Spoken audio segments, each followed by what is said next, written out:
ಅಶೋಕ ಅನ್ನೋ ಒಂದು ದೇವಸ್ಥಾನದಲ್ಲಿ ಇದ್ದರು. ಅಲ್ಲಿ ಮೈಗೆ ಹುಷಾರಿಲ್ಲ ನನ್ನ ತಂಗಿ ಅಂದ್ಬಿಟ್ಟು ಅಲ್ಲಿಗೆ ಹೋಗಿದ್ದರು. ಅಲ್ಲಿಗೆ ಹೋದ್ಮೇಲೆ ಒಂದು 15 ದಿವಸ ನೀನು ಕಳ್ಕೋಬೇಕು ಮಾಡೋರು. 15 ದಿವಸ ಇಟ್ಕೊಂಡ್ರು, ಒಂದು ತಿಂಗಳು ಇಟ್ಕೊಂಡ್ರು. ಆಮೇಲೆ ಅವರು ಇದಕ್ಕಿದ್ದಂಗೆ ಇಬ್ಬರೂ ನಾಪತ್ತೆ ಆಗೋದ್ರು. ಹೋಗುವಾಗ ಇವ್ರ ಮನೆಯಲ್ಲಿದ್ದಂಥ ಸಾಮಾನುಗಳನ್ನೆಲ್ಲ ತಗೊಂಡು ಹೋಗಿದ್ದಕ್ಕೆ ರಾಜಣ್ಣ ಅವರನ್ನ ಹುಡುಕೊಂಡು ಓಡಾಡಿದ್ದ. ಗಂಡ ಹೆಂಡತಿ ಇಬ್ಬರು ಕಳ್ಳರು ಅಂದ್ಕೊಂಡ. ಆದರೆ ಆತ ಕೊಲೆಗಡಕ ಅವನ ಮಡದಿಯನ್ನೇ ಮರ್ಡರ್ ಮಾಡಿ ತನ್ನ ಜಮೀನಿನಲ್ಲಿ ಹೂತ್ಬಿಟ್ಟಿದ್ದಾನೆ ಅನ್ನೋದು ಇವನಿಗೆ ಗೊತ್ತಿರಲಿಲ್ಲ.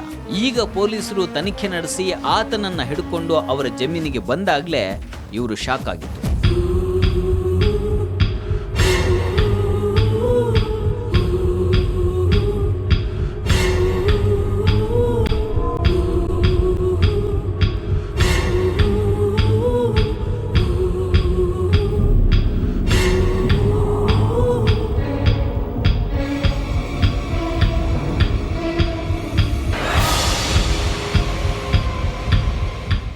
ಈಗ ಅಶೋಕ ತೋರಿಸಿದಂಥ ಜಾಗದಲ್ಲಿ ಮೂಳೆಗಳು ಸಿಕ್ಕಿವೆ. ಜೊತೆಗೆ ಮಾಟ ಮಂತ್ರ ಮಾಡಿ ಬಲಿ ಕೊಟ್ಟಂಥ ಕುರುಹುಗಳು ಇವೆ.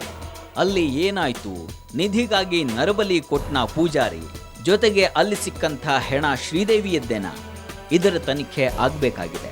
ಇನ್ನು ಅವರಿಬ್ಬರ ಮಗುವನ್ನ ಆತ ಮಾರಿಕೊಂಡಿದ್ದಾಗಿ ಹೇಳ್ತಾನೆ. ಅದು ಎಲ್ಲಿದೆ, ಹೇಗಿದೆ, ಅದಿನ್ನೂ ಸ್ಪಷ್ಟವಾಗ್ತಾ ಇಲ್ಲ. ಪೊಲೀಸರು ತನಿಖೆಯನ್ನ ನಡೆಸ್ತಾ ಇದ್ದಾರೆ. ಸತ್ಯಕ್ಕೆ ಸಂಪೂರ್ಣ ಸತ್ಯ ಗೊತ್ತಿರೋದು ಆ ಗಂಗಮ್ಮ ತಾಯಿ ಒಬ್ಬಳಿಗೆ.